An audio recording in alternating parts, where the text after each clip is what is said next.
Hey, time for Realized Math and History, and we are going to do some reviewing on slopes. And this is an Algebra 2 video, which means we have gone through the slopes unit already in the past years, but this is just to review it because this is one of the fundamentals of algebra that we'll be needing to learn higher level content and explore new mathematics. So, remembering back from like 8th grade, 9th grade, 10th grade around with slopes, well, here's what can happen, is I remember that the slope is y divided by x, which is also the same thing as saying rise over run. Sometimes you have to demonstrate the slope in a straight line every time you go up the stairs when you go to bed. Well, even if you have enough stairs. Because the stairs you have to go up, then run. You have to lift up your foot and place it here. Rise, run, rise, run. So that is what the slope is all about. If you have 2 points on a graph, because that's where slopes will happen, is on a visualized piece of paper, a graph, it is going to be m is equal to your second coordinate of y, subtract by your first coordinate of y, divide by your second coordinate of x, subtract by your first coordinate of x. So that's how you find the slope. So what we're going to do is try to find what type of slopes there are. There's not going to be any solve or calculations, but here's what we're going to do. I actually identify what the slope is. So here is the grand old y equals 3x plus 1. One of the most common equations that you'll see in an algebra lesson. So when we graph this,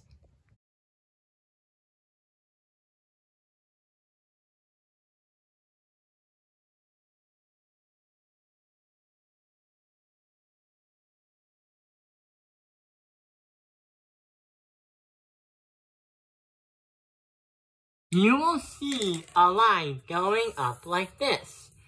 And when you read a graph, just like you're reading an English or German type language, you read from left to right. And the crazy thing about left to right is, on that graph, you go from left to right. When the slope goes from the bottom left to the top right, that will tell you that this is going to be a positive slope. Because as time goes on, or as every time you go to the right, your point is going to make you go up. There's a positive slope. So here is the next one that we're going to take a look at. Is y equals negative 2x plus 3. So notice how we have a negative number as a slope. And notice how we have a positive y-intercept, the starting point. The starting point isn't really going to affect the slope in terms of like rise over run, but it will affect where the slope is going to start at. Not only that, it's also going to move the slope up, down, left, or right on where it wants to start. So if we graph this,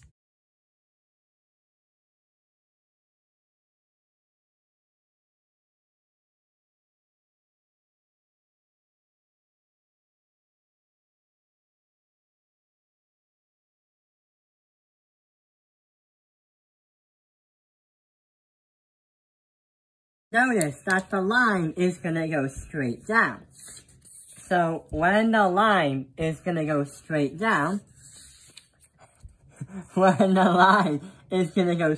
down, that means there is going to be a negative slope because you go from left to right. So it goes, doo! So as it goes from plus 3, it continues straight downward, a negative slope.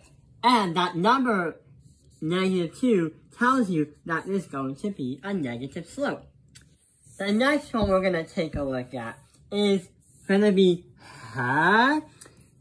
y equals 4.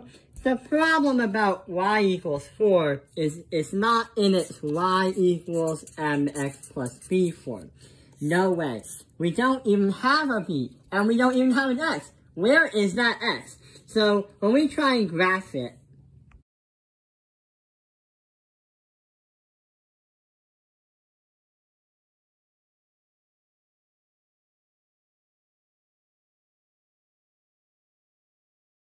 you will notice a straight line going like this, a straight slope. And we would say that it's still a slope because it's some kind of line, but the problem is there's no rising. You're just running. And not only that, this is called a zero slope. There is no steepness in this kind of slope because it's zero.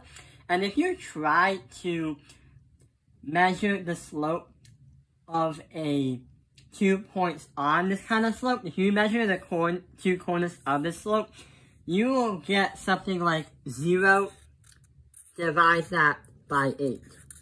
You can't do this really to have a slope because, okay, that's how we recognize it. When you do 0 divided by 8, when you divide by 8 by a 0, you are going to get an answer of 0, which means there technically isn't a slope. So a zero slope happens when it's a straight line, and there is no really slope. There's no slanted slope. The last one we're going to take a look at is going to be the same thing. X is equal to -3. So how are we going to do that? Well, notice how, yes, it doesn't follow the y equals mx plus b stuff. Yep, no way of this. But we just have an x, not a y. Let's see what happens.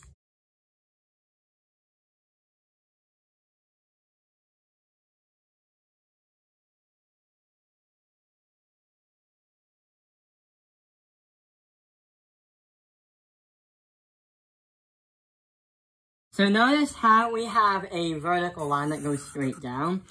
There doesn't seem to be really a slope because it's totally vertical. There's no really slant in the slope. And not only that, when you say x equals -3, it's going to strike the x-axis and never have a y-intercept. There is no slope and there is no y-intercept. There is no y in the first place. So when you try to find the slope of 2 points in this graph or this line, you will get an answer of, you can't do this. This is actually breaking the rules of math. Because you'll get a slope that looks like 8 divide that by 0, for example. If you try dividing by 0 on a calculator, it's mathematically proven that you can't divide by 0. And since mathematicians have no idea how you do that, it's going to be undefined. If you try to go up or down, and you say it's a slope, you can't really do that, and it doesn't really make any sense. There doesn't seem to be any kind of slope. And not only that, it's an undefined slope because you can't divide by 0. You'll get an error on your calculator. So that is going to be all the 4 different types of slopes that we have to take a look at.